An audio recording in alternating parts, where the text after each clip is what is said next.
Greetings, friends, and welcome back to the Musings from the Mount podcast. I'm your host, Joseph Carenza. In this episode, we examine one of humanity's oldest and most destructive patterns, the cycle of revenge. Further, we explore the fundamental difference between revenge and justice, and why understanding this distinction might be crucial for both personal growth and collective survival. We also dive into the psychological and spiritual roots of the revenge impulse. We examine how subpersonalities and unhealed trauma can hijack our responses to conflict. And then we also discuss practical alternatives, moving from a courtroom mentality that seeks to punish to a classroom approach that seeks to learn and grow. So for anyone who's ever felt a pull of getting even, or who is watching the cycles of retaliation play out in families, communities, or even on the global stage, this conversation offers, both insight into why these patterns persist and a pathway towards genuine resolution. And we hope you enjoyed the episode. And if you do enjoy this podcast, please consider going to meditationmount.org and donating. Your donation helps us to bring you this podcast, as well as all the other programs the Mount produces, both today and in the future. We're incredibly grateful and honored by your support. And now back to the podcast.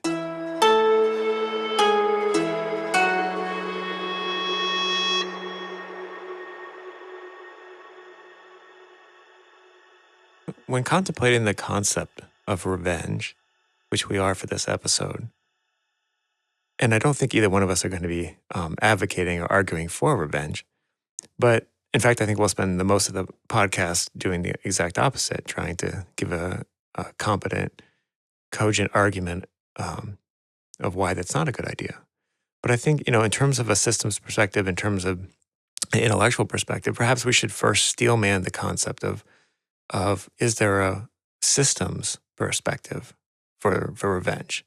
And the way I was looking at this is when does revenge become justice? Like which one is a semantic problem, right? Because we have justice and we all believe in the concept of justice, but isn't justice systematic revenge? And is it just semantics, or does intentionality play a part? The question is, the part that makes that judgment about revenge, is it in fact speaking on behalf of the whole or of its partial self? That's the rub. Yeah. Yeah. I mean, who judges? Judge not, yes, lest ye be judged. The biblical phrase. And so I think it's a great question, because who decides what happens in a system? Well, what happens is a system, when a system is truly healthy, it is self-organizing because it is in touch with its deep purpose. All the parts are connected. Therefore, they dance in rhythm with the purpose of their beingness. So a system only exists in order to carry out something, to express something. It's not there just to survive and maintain itself as a separate unit. So we go back to what we said before many times, systems within systems within systems. So when you look at systems health, the system itself has to know its part within the greater system. And when it only is thinking about itself, the system itself can be selfish. You can have a selfish system then. Like Michael could be a selfish system if I'm not plugged into supporting the greater system of humanity, et cetera, et cetera. So my point is, who's wise enough to speak on behalf? And what is revenge? Is it meting out punishment, or is it a course correction? Is it done out of love? Is it done out of hatred? It goes back to what's the intent behind it. Because you can, from a system perspective, you could say it could restore balance, it could deter future harm, it catalyze change, or from a group perspective, it can reassert agency. But that also starts to get into a sort of a semantic thing of like, is that justice or is that revenge? Or is it just trim tabbing? Yeah, that's true. Yeah. Because it isn't maybe somebody saying, should we punish this person? Who caused the system to get out of balance? How can we correct them? So the system is self-balancing, self-organizing, self-adjusting when all its parts are in communion. And then it's like a group communion that decides what's what. It's not one person says, I'm the judge. Mm. Yeah. And therefore I have the right to dictate to the rest of the system how things Yeah. are. I am the Supreme Court. Right. Yeah. Even though we have those. We do apparently have the Supreme Court. But not just us. Oh, And then just in going down that road of trying to steelman it, I was thinking of it through different yeah. perspectives, like the Jewish, Muslim, Christian perspective, and then also like the Hindu and Buddhist, and then Agni Yoga, all these Right. traditions, right? And in going through them, you basically come down to like it's not a good idea. that's what you end up with. But there are even moments though, like Krishna's out there encouraging them to go to battle. So there are these kind of things where like if you look at it from a systems perspective, it toes the line between vengeance and justice. And I guess where I ended up, where I ended up on it is, if you are going to look at this and you have to ask this question, and it's two parts. It's one question and a rephrasing. What was my part in this? And then even more importantly, when you're part of a group, what was my group's part in this? And once you start to do that, you realize, it's not so black and white. And so therefore, revenge should be off the table. Right. Mm. So what's the question you'd like us to unpack here? So I would like us to approach this and start getting into this. And how do we take personal responsibility for both ourselves and the groups that we are part of? What is, because, by default, you're a member of Gaia. By default, you're a human. But then where it gets kind of tricky is the groups that we choose to be a part of. Right. Or sometimes you're born into a group and you don't really have a choice, but you become a person who has autonomy and agency within that group, and then you get to choose. Eventually, you become an elder in that group, and you decide the course of action. Right. Or if you're talking about feuding families, Yeah, the Hatfields and the McCoys, exactly. what happens if you're incarnated as a McCoy? Is your mission in life to perpetuate the McCoys as the superior family? And we see that. We see that again playing out for, it seems to me, like a Groundhog Day in my life. It's just things are kicking off in the Middle East again as usual. Yeah. So how do you go about approaching this if you're not born into the direct feud, right? So like neither one of us were born either Muslim or Jewish, so we don't have immediate skin in that game. But as residents of this planet, as parts of this whole, we do have skin in this game. Well, let me go back to what you just mentioned about Krishna on the battlefield. Yeah. Krishna was not encouraging the warriors on the field to kill each other. It goes back. Do you remember in one of the podcasts recently that we used the words of the 13th Dalai Lama about the Bodhisattva being a mighty warrior? Mm-hmm. And let's remind ourselves of what that. Well, that's a very powerful. Yeah. So here's what the 13th Dalai Lama said: the Bodhisattva is like the mightiest of warriors, but her enemies are not common foes of flesh and bone. His fight is with the inner delusions, the afflictions of self-cherishing and ego-grasping, those most terrible of demons that catch living beings in the snares of confusion and cause them forever to wander in pain, frustration, and sorrow. So that's really what the battlefield is about, is battling the inner demons that block our ability to live in freedom, to live in joy, to live wisely with each other and lovingly with each other. It isn't about killing each other. It's about overcoming that, which is the non-real, the unreal, the non-truth, the not self. So you're doing battle with the not self. Right. So you're not killing anyone of flesh and bones. You're basically exorcising ghosts. Yeah, and I think this is what it gets to, and the reason why I wanted to first kind of steelman or bring this concept up intellectually is that if you want to stay static, if you want homeostasis and you don't want to evolve at all, then there is a role for that, because that is keeping you trapped in this feedback loop. So if you want, Thank you. and we talked about, we've talked about this in many episodes about how the triangle represents a point of synthesis. Yes. So if you want to ascend, you have to break this feedback loop. And revenge is a feedback loop, which is effective within a certain system, but it doesn't allow for evolution or growth. Well, let's look at traditionally what we've been held captive by for thousands of years. Yeah. And maybe we could start with Mahatma Gandhi's statement. Remember, he said, "An eye for an eye will only make the whole world blind." He was referring to the phrase that comes from the Bible, "An eye for an eye and a tooth for a tooth." It's like the original. These are the terms of combat, the terms of engagement. Yeah. Well, or in Justice Point 1.0. Exactly. Yeah. And so his philosophy was of nonviolence and forgiveness. And it stands in stark contrast to this notion of, hey, eye for an eye, tooth for a tooth. Because this principle of retaliation, if you take it to its logical conclusion, as you hinted at just recently, as he says, the whole world will be blind. There's no way out of it. You're locked into a perpetual Groundhog Day. Here we go again. The Groundhog Day of I hit you, you hit me, I hit you, you hit me. And by the way, I'm going to hit you harder next time. Well, if you hit me harder, I'm going to hit you even harder. And off you go. And so what we have is this understanding of Justice 1.0, as you said, which is really the concept of retributive justice or retributive justice, where the punishment has to match the severity of the crime.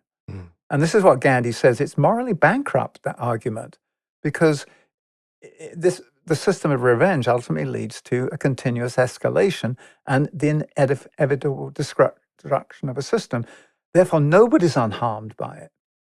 So he was basically saying that what we know as an eye for an eye and a tooth for a tooth has its origin in the Bible and also in some ancient legal systems, such as the Code of Hammurabi, or Hammurabi, however you pronounce that. But it goes back to some very basic agreements that we had. Were not the most evolved, but we're basically saying, don't hit. If you hit that person, they'll hit you back, which is like supposed to be a deterrent.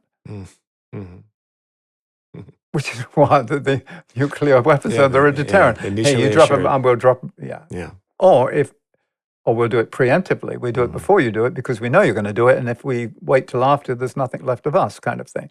So what you have is this fear of the other. And therefore you do preemptive strikes. One nation suddenly attacks another nation.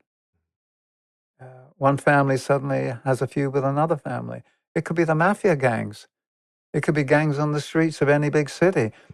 A gang is a collection of people who have found a sense of belonging, but it's not a sense of belonging inside the larger ecosystem. It's a sense of belonging inside a sealed sphere of being where they're respected, they have their place.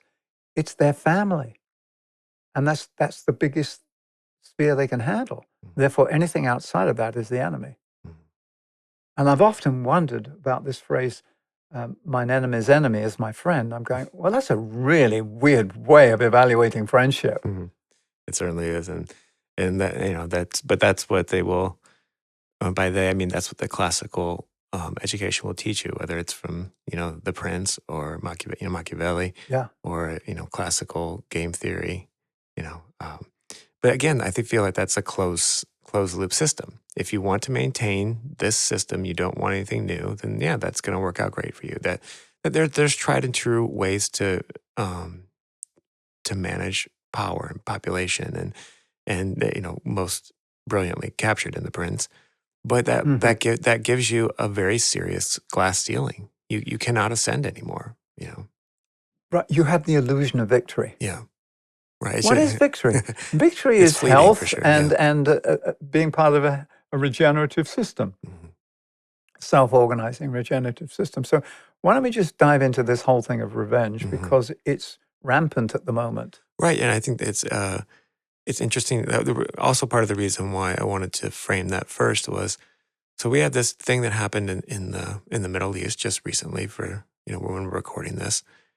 But I think for the first time, you're seeing members of both groups not wanting to replay the same cycle out again. Yeah. Like we're kind of all just tired of it. And I think as in that sense, this is proving as a catalyst to ascend, and I think it's an opportunity. And you say, okay, so it's an opportunity. I don't have any agency over what. No, this is everything we've always talked about. The agency comes with what you're doing in your daily life, makes a change that ripples out.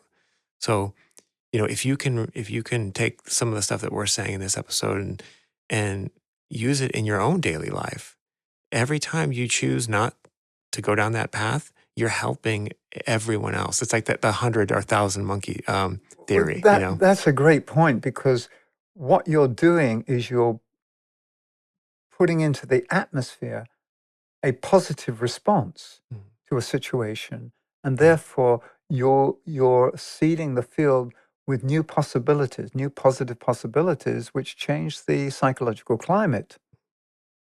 So for me, when I was thinking of revenge, I had this sort of vivid image, revenge, and I wrote down this sentence: revenge is akin to a runaway carousel of callousness and uncaring that keeps us, in Buddhist terms, chained to the wheel of rebirth and held captive inside the cell walls of pain and suffering. It's basically we go round and round and round. And if we look at the world at the moment, it seems as though we're caught up in this maelstrom. And a maelstrom is this sort of dark whirlpool that's taking us down, the big sucking sound towards darkness. And the prevailing narrative of revenge seems to be hard-coded into much of our present culture. So when I was reflecting on this, it goes back to what you were just saying. It's unsustainable. If we're unable to end this dark cycle of revenge and belligerence, we may well be doomed to go round and round and round, incarnation after incarnation, inside what we could call a closed loop of hatred, until either the field eventually collapses or we have a revelation and see the light of day and suddenly realize, with a change of heart, we need to change course and do things differently. So we know the definition of madness is wanting something to change and continuing to behave in the same way. Yeah. We've reached that point where it's madness to think that revenge is going to bring peace. Absolutely. And I was just thinking about Justice 1.0 and then how revolutionary the concept of turn the other cheek became. Like what to talk about out of left field, that because if you do any kind of history study at all, you realize that's not present for that. And for me, turn the other cheek isn't like take a beating and just be meek and mild. Turn the other cheek means don't react and get caught in the polarized field. Right. So you mentioned earlier that Agni Yoga has some thoughts on this. So I could offer a couple of slokas. These are the paragraphs that Agni Yoga has. There's one from Fiery World 3. It says, the co-workers must remember the first law, which affirms the first step. The expulsions of feelings of personal vengeance. For the feeling of revenge is a powerful manifestation of the unscrupulousness of selfhood. For the sake of personal vengeance, the co-worker may give up that of greatest value. When a co-worker forgets, due to selfhood, the affirmation which he must forge in his spirit in order to forget service, the harm may become indelible. So if you could really, take yourself down a whole, number of notches by revenge. All the stuff you've built up, all the aspirations and everything else could just bring you right down to ground zero again. So it says, primitive man lived and believed in vengeance, but the consciousness has broadened and man can no longer dwell in such black concepts. He knows the meaning of karma and can understand that a man takes revenge only on himself. So in the end, whatever you do to others, you do to yourself. I mean, that's the big aha that we haven't quite gotten yet. Because we forget, and it's so easy to do because we talk about it a lot, and then And then I always use, but you go out in traffic and you forget that like, that's just, you are together. You are the same. You're part of the same system. Exactly. You're part of the same organism.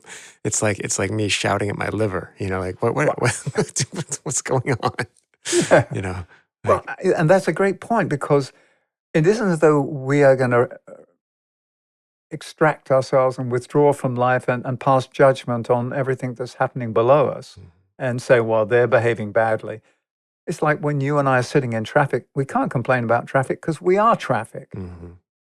Yeah, I think about that quite a bit because you have often brought up this idea, or the concept that I think is very beautiful, is that you're sort of the deity of your system of self, to the to Yes. this menagerie of organisms that are living within your human body, and like I don't want to met out revenge against any, it's like even when I'm sick, what I want is for it to pass. I don't Right. want it. I don't. Even though sometimes if you have to take antibiotics, you do, but I guess there is a real element to intentionality in Well, revenge. yeah. And what we've learned in some of the podcasts that we've done is that when you throw something out with hatred in it, it's like a boomerang. Mm, It comes back. It may hurt the person you're throwing it at, but it will come back and get you. yeah. What you reap, you sow. I mean, that biblical statement, you reap what you sow, is basically saying, be careful what you put out, because that's what you're going to get. Yeah, I think that's the part that nobody wants to actually really do is go back to that old, what was my part in this? What was my group's part in this? What is it, do I benefit from this? Where does like, what is my role? And if you're not willing to have those kind of questions about yourself, then it's hard to look at this concept of revenge and justice as anything other than a means to an end. What you've just said is really important, because if I'm not willing to look inside myself to those unredeemed patterns Mhm. that cause me to react and be vengeful, then when a situation happens, I'm just going to look at the other person as the wrongdoer and accuse them of wrongdoing and attempt to punish them. Yeah. There's one more sloka from Agni Yoga just to complete this. It says, vengeance is justly condemned by all teachings. The original wrong itself may be but little realized and even unintentional, yet vengeance is always thought out and consciously intensified in the heart. Vengeance is like a megaphone for the wrong. Therefore, its harm in the spatial sense is very great. Vengeance only slightly resembles indignation. Indignation, like an impulse to threaten, may pass quickly, but premeditated acts of vengeance widely poison the atmosphere. Energy follows thought. When you put a lot of thought into something, you put a lot of energy into it. And you are then spewing out these emissions. So the atmosphere is poisoned. It's easy to react and be vengeful because the atmosphere is poisoned by those particles. So how do you clean up the mental field so that when we look for inspiration, we're not triggered by these very vital thought forms that are alive of, hey, let's go get them. Yeah, and I think that when you feel that desire for revenge, when you feel that for you is an opportunity to look inward instead of externally. Like it's showing you where you have these patterns to work on.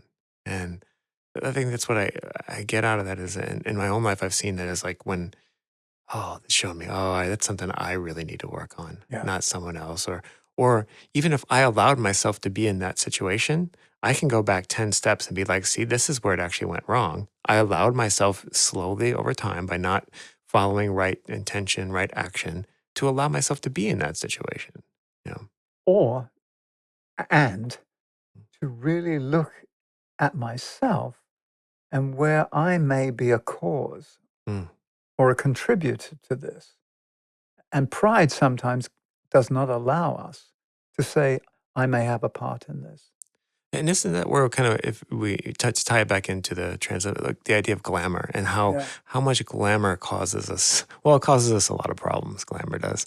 But in this particular case, when you it's really like that sort of righteous indignation of that leads to this like sort Well, of, then you know, basically, Joey, I yeah, can't be wrong. yeah. Therefore, you must be wrong. That's a very good, right. So exactly, if I can't be wrong, then therefore you have to Yeah. be wrong. That it seems so simple, but that's the whole thing. Well, we said before that according to the ageless wisdom teaching, particularly from the Master DK, the Tibetan, he says that glamour is a distortion of the astral or the emotional, the feelings, and illusion is a distortion of the mental plane, the Mm. mind. And so we've got both going on at the moment. We've Yeah. got illusion and glamour going on, and therefore we are picking up our cues from an illusory world and a world full of glamour or distortion, from Maya, Mm.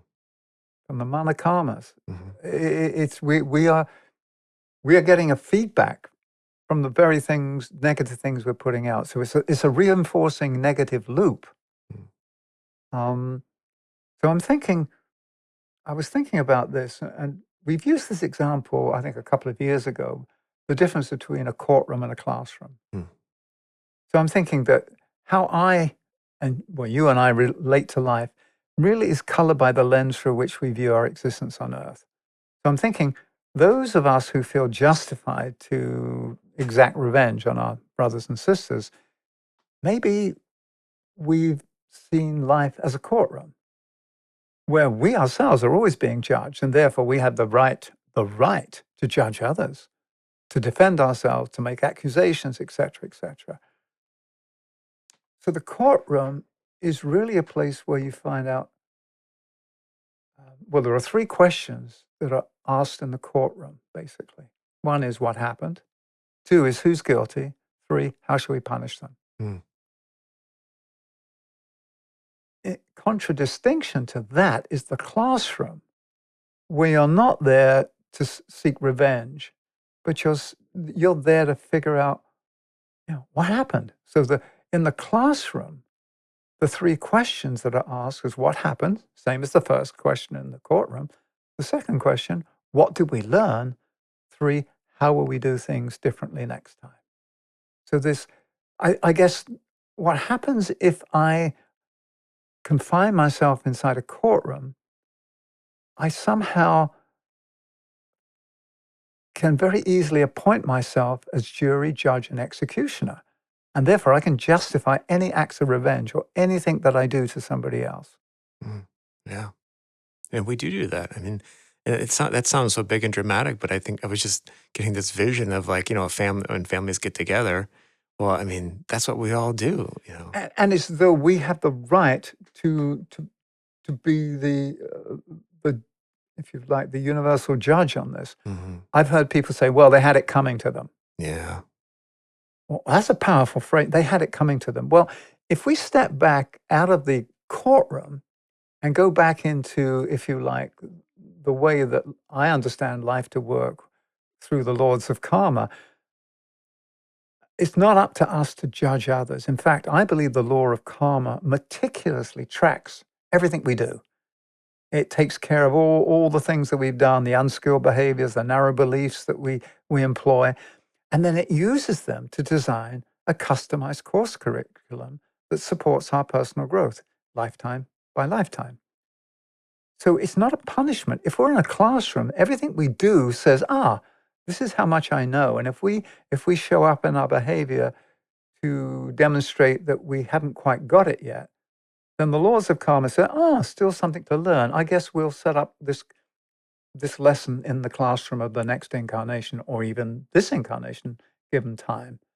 So for me, I believe that this approach of understanding life as a classroom or this joint venture of growth where we come together with others in some sort of cohort where we agree to learn together, to grow together, to support each other in our growth, not to criticize each other. It's very different because in this way, the soul is saying, over time, I believe that we can evolve together. Whereas if you're stuck inside this cycle of revenge, there's no way of evolving. It's a devolution. You devolve. Mm. It's only a downward spiral. Yeah. There's I mean, there's different ways of looking at this. We could look at it from, you talked about, a polarized field, you have to find that higher point of synthesis. And this is the triangle that we've used before, that Roberto Assagioli in psychosynthesis uses. If you're pulled between these two poles on the baseline of a triangle, you're just like a pendulum, going to swing back and forth, and there's really nothing. And if it come to rest in the middle, that's stasis. But life is not um, inertia. Life is dynamic equilibrium. Dynamic equilibrium lives at the point of synthesis at the apex of the triangle. Mm. It contains both in their highest aspects, and they're both. So I was thinking of this last night, and I go back to an image that I always like looking at. I sometimes go online and look at the toroidal flow. Mm. You've seen this. It's wonderful. It's like this whatever, double mushroom or something. There's these this flow between the North Pole and the South Pole of a sphere, the matter aspect, the spirit aspect, and then they sort of converge in the middle and exchange and dance and give to each other, receive from each other, and it's this continuous regenerative cycle. I believe that we, in order to maintain integrity in our own system, have to stand at the midpoint of our own system to be the steward of self, the steward of our ecosystem of self. Therefore, we have to stand in the place where the upper and the lower cycles meet and merge and move through each other. What I perceive has happened in the last while is that we have not taken care of generating the upper current of spirit. We've just been reinforcing the lower circuitry of materialism, and therefore there's nothing to maintain this dynamic equilibrium. There's nothing to maintain this toroidal flow. So you have to have the north and the south poles, the two poles of the cosmic magnet, have to be in dynamic relationship continually in order for creation to take place. I think what when you observe what we've done is that we don't have the same aspirations. It's more about gaining power, gaining control, gaining material wealth, gaining this, which per se is nothing wrong with matter. It's just that when that is that's the dominant cycle, and you don't have the other cycle interacting with it, the field collapses because the field is held together by this toroidal flow of the two poles interacting. And they meet and merge in us as human beings, individually and collectively. So where we're failing the planet is, as a humanity, we are not maintaining this toroidal flow of the circulation of chi. I know it sounds a little out there, but for me, it's very scientific.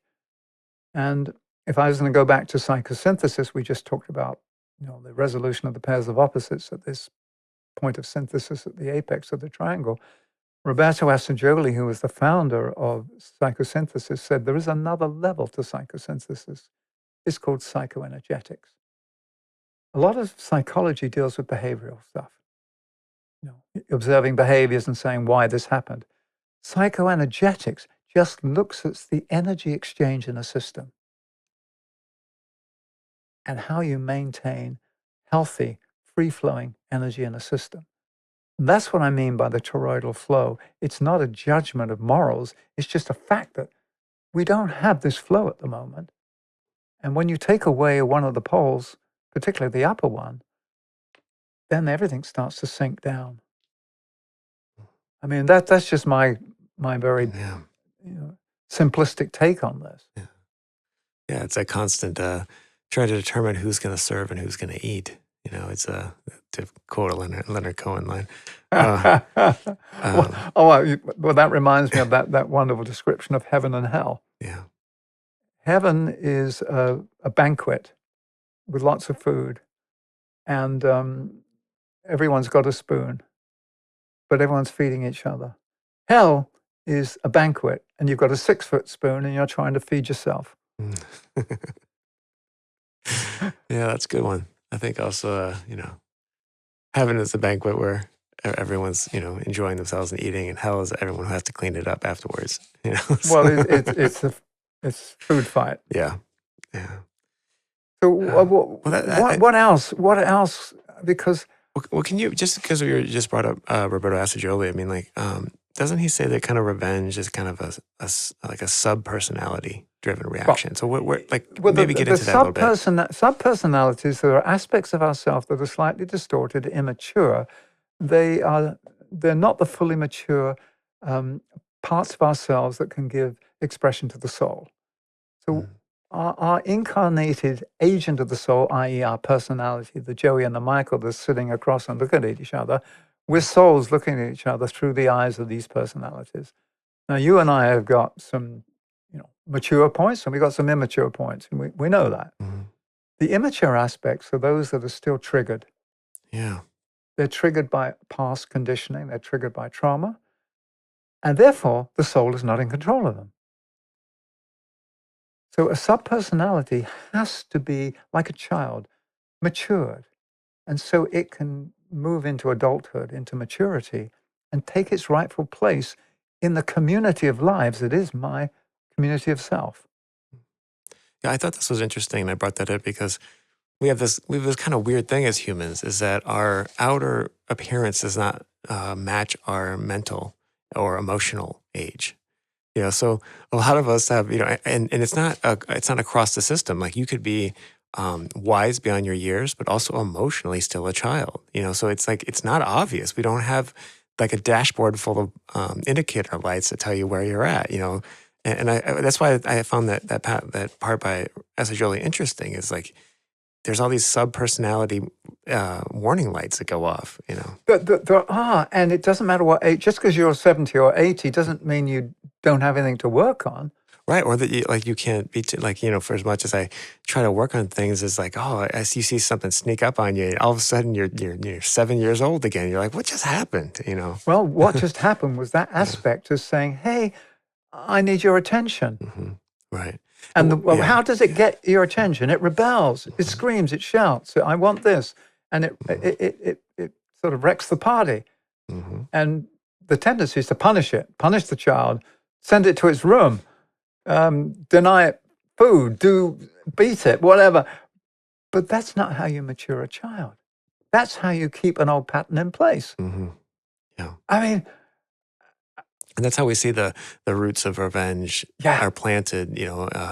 Sometimes just through pure exhaustion and exasperation. The parent is just tired and frustrated, and Oh, and you see how those moments is like, well, I think that's what you were talking about with karma. So yeah. if you didn't get it in this lifetime, we'll just keep trying again until you Well, get it.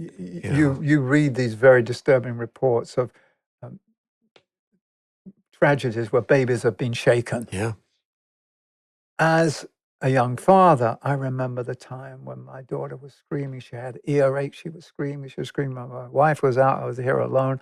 And I picked her, and I was like, and I got this flash. Oh my God, I am this close to shaking this baby. Yeah. And I went, I get it. I Mhm. get it how fine that line is. And you cross the line and suddenly you're a bad person. Well, it just means that you just couldn't hold it together. I'm not justifying Right. that, but I'm just saying, Yeah. I understand how close you can get to that line. And we have gotten so close to that line as a humanity that occasionally we cross it Mhm. and we bomb each other, we attack each other, we denigrate each other. We call some nations Mhm. certain names, and it's because it reflects our own inability to be at peace with ourselves. It's so when the subpersonality has control, it's basically running the show through an immature pattern. Mhm. And I love this phrase from psychosynthesis that says, we are so much more than how we are currently behaving. Yeah, you've used that phrase before, and it's always so important and beautiful. And I mean that is collectively what's happening. We see it locally here in Southern California in 2025, and we see it in around the globe. Well, I mean, I came to the States in the mid 80s. I grew up in England, and I lived in Scandinavia for a while, and I traveled around the world. But when I came to the States, it was a very different culture. And somebody in my neighborhood um, in the Pacific Northwest, where I was living at the time, neighbors get together and help each other. And I got to know this person. They offered to give me a lift in their truck. And there on the floor of the truck was the 357 Magnum. And I went, "What?" He said, "Well, you never know. You know, I've had problems. I've been in bad neighborhoods. I've been attacked. I got to get them before you get me." And I went, "This is based on his personal experience of what's happened to him, but his inability to move beyond a reaction." Mm. And then the same person showed me, I think the following year, he'd gotten this book given to him by a friend or loaned to him by a friend, 20 Ways of Getting Even. And he was so proud, and he's like chuckling, "Oh, who can I do this to?" And for him, it was his way of feeling good about himself Mm. Mhm. because he had such an inferiority complex. He he had to overcompensate. Yeah. Yeah. And it was sad. He was a very powerful person. He was a bit of a bully, but on the other side, he was this young child that Sure. had never been loved. And I heard about, he was another one of these people who said, "Yeah, my father used to beat me, and I was this and this, and I ended up in correctional facilities at a young age," and things like. Mhm. And then you realize that you have to break that cycle. You have to heal that original trauma so that the soul actually has a way of wiring itself to its incarnated agent, the personality, and utilizing it. But until that healing takes place, the personality is like a runaway train. That's my experience. I know we're sort of, Yeah. going back and forth on this Yeah. thing, but I think we have to tie it back to our own experience of how I get triggered, how you get triggered, because that's how nations get triggered. Yeah, I think that's the important thing. And I think that's where sometimes an examination of something like revenge, if you're going to keep it out of the purely academic intellectual, you have to bring it home to the kitchen table. Yeah. And this is where it hits home is how do I, in these moments of life, and when the family comes over for Thanksgiving dinner, when I'm in traffic, when I'm dealing with a child who's like just on every last nerve, everything is triggering, and you're thinking, oh, but I don't want to be like my father. I don't want to act like my mother. Yeah. I don't want to do the things that they did, and I'm on my last wit, and And I nerve. don't have the skill to do anything else. Yeah, All I know is I don't want to do it. right. But I don't have the new skills to say, "Oh, then I'll do this." Hmm. So Mother Teresa, one of these walking saints who, didn't own a lot of possessions. She basically gave her life to the sick and poor of Calcutta, or Kolkata, as it's called now. And she said something very profound that always hits me. She said very simply, "If we have no peace, it is because we have forgotten that we belong to each other." Does all come back to that, doesn't it? I mean, that is I think that's the synthesis. That's the point, is where you remember that when you're spiting yourself. I think I'm going to probably butcher this, but he who seeks revenge digs two graves. Yes. And I- you're hurting yourself. Well, the other thing you hear is revenge is sweet. Yeah. And I'm going, no, it's not. It's bitter. It's bile. Yeah. It will poison the system, your Mhm. system and the greater system. But what I was thinking of when I reread this quote from Mother Teresa, we're recording this podcast towards the end of June. It's in the 2-month cycle here at Meditation Mount when we're focused on the principle of unanimity. And I'm going, oh my gosh, I was reflecting on this earlier and I went, unanimity says that we're all part of one indivisible web of life, this interconnected, interdependent um, system of lives. Well, if I really get that, if I really understand what that means, how the hell can I do harm to myself and others? Yeah. Yeah. It's like, wow. And it's one of those things where once you sort of arrive at that. It's a step. It's a gradual step process. Starting first with mindfulness, basic mindfulness, and as you start to go through things, events in life, and you start to approach them with a different skill set and a different approach. It doesn't mean you're perfect. It means that you are now reviewing your actions. You're now reviewing the way that you handled things, and that's another step. Right, because it's the principle of unanimity. It's not the belief of it's actually postulating that this is a principle, that life is built on this. We have the three principles here at the Mount. The principle of essential divinity. Essential divinity means inside of each one of us is the spark of the Creator. We are essentially divine. We're fractals of the one life, however you want to describe it. The second principle is the principle of goodwill, basically that love is the true essence of who we are. And it's the true lifeblood that flows in relationships when we've cleared away all the patterns. And then the principle of unanimity, which is the third principle, basically says, look, we're part of one coherent field. That if you harm anything, you harm yourself. You harm the system. So don't do it, basically. So if we really understand the principle of unanimity, and then we look at what's happening through revenge, we would really see revenge as a selfish, senseless, short-sighted reaction that really belongs to an earlier, unenlightened, and disconnected period of human history. Unfortunately, it's not an earlier period of human history. It's still persisting. That's the problem. This is not allowing for a self-generating and self-organizing system to take place on our planet, whether it be the planetary system as a whole, humanity as a family, our communities, our families, you and I as individuals. If we don't have these three principles deeply rooted as the foundation, as the bedrock of our lives, then things are distorted and revenge is possible. For me, when I'm living fully in integrity with the principle of unanimity, a thought of revenge never even enters. It doesn't even show up on the radar screen because it's not called forth. Mm.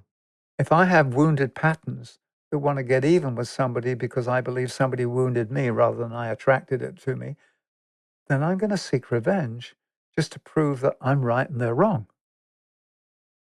As long as that prevails, we're going to have the current world crisis continue. But as you pointed out, maybe we've reached a point where enough is enough. I was recently in a group setting where one person, a male, started to behave in a certain way, in a very sort of dominating male way. And for the first time, several women in the group said, that's unacceptable, that behavior. Not to the, but I don't know, that kind of male energy. There's a different kind of male. There's a mature male energy that we want. We don't want your immature male energy. Bring us your mature male energy. Oh, we're not going to play. And it was like, whoa. So they're still digesting that. And it was like it was like a watershed moment, Joey. And I think that's what you were hinting at just now. This could be a watershed moment where we're going, why are we bombing each other? Well, I destroyed all your nuclear capabilities. No, you didn't. We got you as well. Well, no, but we as a humanity, how healthy are we now as a result of this exchange, this immature exchange of missiles and messages and morals? This is a deep one, but I think you're absolutely right, Joe. We can't just have it as a high-level conversation. We've got to bring it right down to what are the roots of revenge that still live inside of me? Yeah, because I was thinking while you were just saying that, like, I got this image of, there are people sometimes when they protest, they chant, they say, what do we want? Justice. When do we want it? Now. So how, it's like, well, okay. But as you're talking about all these examples, it's like, wow, we still have so many lessons to learn. So how do we find the balance between that desire for now and the patience to realize that we collectively all have so much to learn? Well, for me, I have to boil it down to the biggest issue that is presented to me, like, hey, Michael, here's the one big immature aspect of yourself that's really getting in the way of everything. It's getting in the way of you giving your gifts in the way that would be a beautiful offering. And it's actually causing disruptions in the field when you show up. Now, I want to know what that one is so I can gently work with it. I don't need a laundry list. Just give me at least the top one or two. Here's all the reasons you're bad. No. Thanks. Michael, if you were to work on this, it will make a huge difference. Yeah, if you can change just one thing, and think about that, because I think historically the average human doesn't really make a change in their entire life. You were born into a certain role, a certain personality type, a certain astrological sign, if you will. And then here's your alignment. Here's what you did. You farmed. I don't know. You did whatever you did within your group and within your tribe, and you didn't deviate at all. So I mean, I don't want to downplay the immensity of one single change. Can you make one single change in order to help yourself? Like I recently, in the last couple of years, have been trying to do this thing, and it's so simplistic. But I try to hook myself up. Okay, so I just made dinner. If I wash this pan while it's still hot, I am hooking up my future self because I'm making it easier for my future self. And I had to kind of do all this sort of mental gymnastics. I love the concept. Look, you're not doing a disservice, or it's not about, you're actually hooking yourself up by doing these kind of simple things when they're simple. Right. And the idea of washing the pan while it's hot is one of those concepts I think everyone can more or less relate to. It's like, yeah, it's way easier to get the stuff off the pan while it's hot rather than confusing yourself by saying, yeah, I'm going to let it soak for a while. It's going to be, put some, you're not going to do that. I'll deal with it in the morning. Yeah. So in that same kind of way, and what boils down to bring back to the idea of vengeance is like you start to realize, well, what was my part in that? So, like if I am perpetuating the cycle of it's okay to leave dirty dishes in the sink overnight, well, then I can't be mad when someone else does that someone I live with does that, or someone, that extrapolates out. Well, I can't be, if I'm going to just bomb everyone I don't agree with, well, I can't be upset if they bomb me because they don't agree with me. It sort of doesn't work that way. Well, we set the rules of engagement, Yeah. and we set them at the lowest level. Mm-hmm. The highest Yeah. rules of engagement Yeah. it's loving kindness.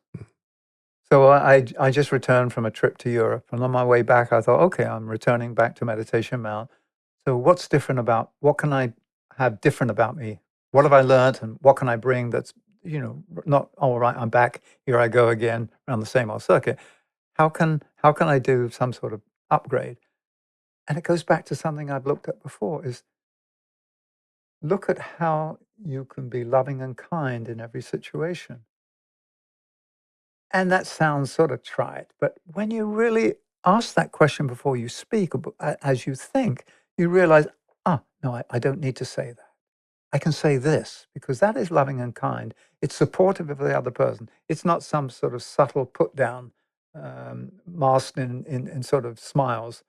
So if I can be loving and kind, I am actually being supportive of my fellow sisters and brothers as we grow together as one human organism inside a living planet that is growing and evolving as part of a solar family. Once you get that, you talk about families at war with each other. We're talking about this solar family. The planets have to be in right relationship with each other inside the solar system. And they're all at different stages of evolution. They each have their own typologies, their own qualities. They have to learn to dance together. And who calls the shots? Well, it's the sun. Who calls the shots in our life? It's the higher self. It's the I in psychosynthesis. There's something called the I that lives at the center of our ecosystem. And the I, if you like, is the project manager on behalf of the soul of the incarnated self. It's the gardener in the garden. And so if I'm a bad steward, if I'm a bad project manager, the project's going to fail. I may have, good components, and I may have it's like you're on tour. If you're a bad tour manager, the tour's going to fail. Yeah. You've got all good musicians and good everything, but you're helping to be that point of integration and synthesis. Yeah. Yeah. If you show up late and miss the gig, it's no big, it doesn't work. So what else can we explore on this? Because as you and I always hope, is that everyone listening to this podcast can go, wow, what is that asking of me? Or what am I asking of myself? Rather than, we're not asking anybody to do anything.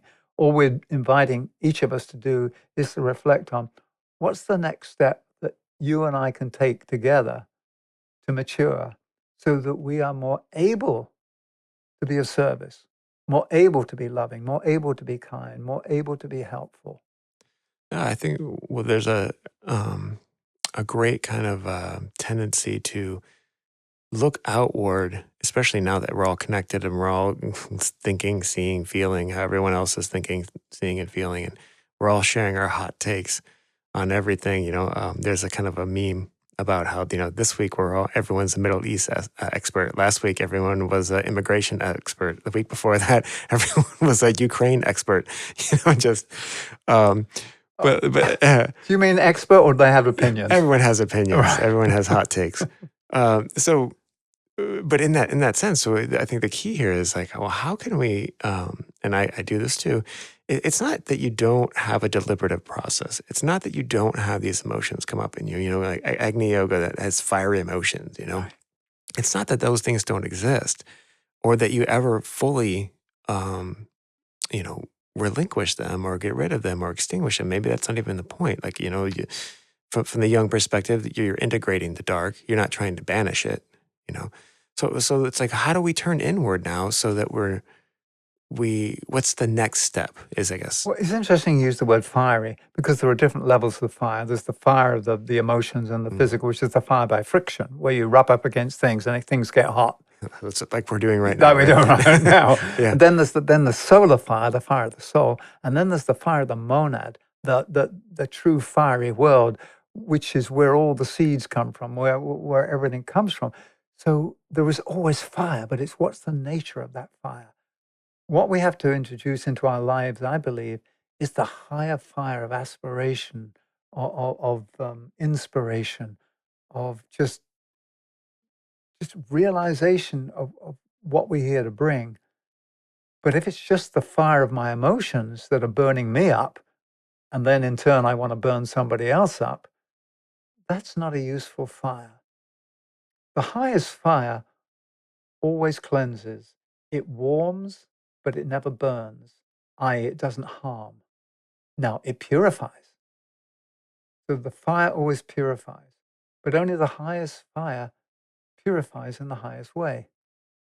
Fire by friction doesn't purify. It just throws a little bit more gas on the fire sometimes. And I think that's what we've got going on. A lot of fire by friction, where you rub two sticks together to light a campfire. We're rubbing nations together to start a world fire. Yeah. We're rubbing political agendas together.